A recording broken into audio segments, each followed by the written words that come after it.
प्यारे विद्यार्थियों, आज हम बात करेंगे ह्यूम के बारे में। Hume denial of the doctrine of causation या ह्यूम द्वारा कार्य कारण संबंधी सिद्धांत के खंडन के बारे में बात करेंगे। अर्थात ह्यूम के अनुसार कार्य कारण सिद्धांत के खंडन की विस्तार से व्याख्या कीजिए। ह्यूम के दर्शन में उनका कार्य कारण संबंधी सिद्धांत अत्यंत ही महत्वपूर्ण है। साधारण दृष्टिकोण से कार्य कारण नियम के अनुसार इस भौतिक जगत में एक निश्चित कारण से ही एक निश्चित कार्य की उत्पत्ति होती है। जैसे धागे से कपड़े का निर्माण होता है, जबकि धागे के अभाव में कपड़े का निर्माण कार्य संभव नहीं है। या मिट्टी से घड़े का निर्माण होता है, मिट्टी के अभाव में घड़े का निर्माण कार्य संभव नहीं है। इस प्रकार इस भौतिक जगत में कार्य कारण का नियम अनिवार्य एवं सर्वमान्य नियम स्वीकार किया जाता है। प्राय सभी दार्शनिक कार्य कारण नियम को अनिवार्य मानते हैं, अर्थात कार्य कारण नियम की अनिवार्यता को स्वीकार करते हैं। यहाँ पर अनिवार्य कहने का अर्थ यह है कि कार्य और कारण दोनों में से एक के उपस्थित होने पर दूसरा अवश्य ही उपस्थित रहता है। जब इन दोनों में से एक का अभाव पाया जाएगा तो दूसरा भी निश्चित रूप से वहां पर नहीं पाया जाएगा, अर्थात दूसरे का भी अभाव पाया जाएगा। जैसे तिलों के उपस्थित होने पर उनमें तेल का उपस्थित होना भी निश्चित है, लेकिन यदि तिलों का अभाव है तो उस अवस्था में तेल का भी निश्चित रूप से अभाव है। ह्यूम के अनुसार यदि हमें इस कार्य कारण नियम की परिमाणिकता पर संदेह हो जाए तो ऐसी अवस्था में वैज्ञानिक व्याख्याएं असंभव हो जाएंगी या वैज्ञानिक सिद्धांत गलत सिद्ध हो जाएंगे। इसलिए इस समस्या को आधार मानते हुए ह्यूम ने कार्य कारण नियम की जांच या परीक्षा करने का प्रयास किया। तो यहाँ पर अब ह्यूम इस कार्य कारण नियम की जांच करते हैं। ह्यूम के अनुसार हमारा ज्ञान केवल इंद्रिय अनुभव तक ही सीमित है, जिसके अंतर्गत हम अपने अनुभव के आधार पर ही यह जानते हैं कि दो साथ साथ रहने वाले घटनाओं में एक घटना पहले व दूसरी घटना बाद में घटित होती है, लेकिन इन दोनों में किसी अनिवार्य संबंध का हमें अनुभव नहीं होता।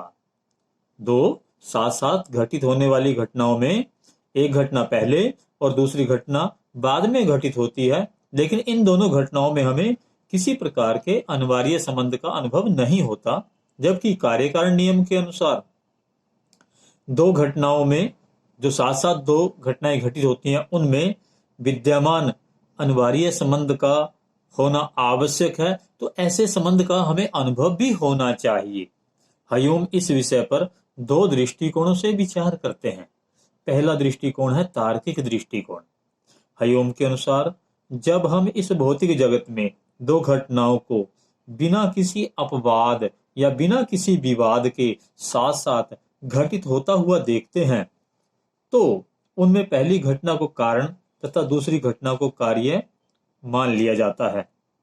लेकिन ह्यूम के अनुसार घटनाओं का यह क्रम सदा इसी प्रकार चलता रहेगा यह कहना संभव नहीं, क्योंकि भविष्य में इन घटनाओं में समरूपता के स्थान पर विषमता भी उत्पन्न हो सकती है।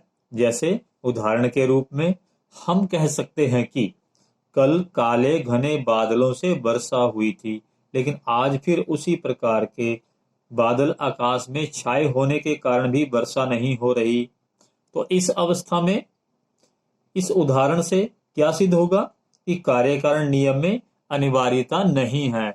अगर अनिवार्यता होती तो आज भी काले घने बादलों से बारिश होनी चाहिए थी।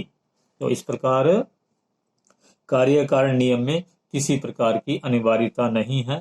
तार्किक दृष्टिकोण से ये सिद्ध होता है। नंबर 2, मनोवैज्ञानिक दृष्टिकोण। मनोवैज्ञानिक दृष्टिकोण से भी हम दो घटनाओं में समरूपता के आधार पर सहचर्य संबंध अर्थात साथ साथ रहने के संबंध की कल्पना कर लेते हैं या सहचर्य संबंध को स्थापित कर लेते हैं।